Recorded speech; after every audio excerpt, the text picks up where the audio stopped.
Petugas pemadam kebakaran dibantu warga berupaya memadamkan api dari lantai 2 rumah warga di Jalan Kelapa 3, Makassar pada Jumat dini hari. Kebakaran yang terjadi di permukiman padat penduduk membuat petugas mengalami kesulitan selain tidak adanya akses masuk mobil damkar. Untuk menjangkau titik api, petugas menarik selang dan memanjat bangunan. Sebagian warga yang rumahnya dekat dari lokasi kebakaran memindahkan barang berharga miliknya ke tempat yang lebih aman. Api baru dapat dipadamkan setelah 1 jam kemudian. Tidak ada korban jiwa dalam kejadian ini. Dugaan sementara, kebakaran terjadi akibat hubungan arus pendek listrik. Ada berapa rumah yang terbakar ini, Pak? Ada 2 unit rumah, Pak. Ada 2 unit rumah, Pak? Iya.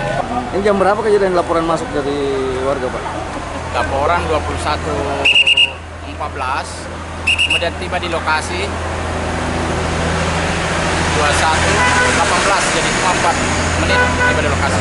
Jadi kita turunkan armada 17 unit. 17 unit, Pak, ya? 10 unit dari markas komando, 5 unit dari pengayoman, 3 unit dari Kerung-Kerung. Dugaan sementara.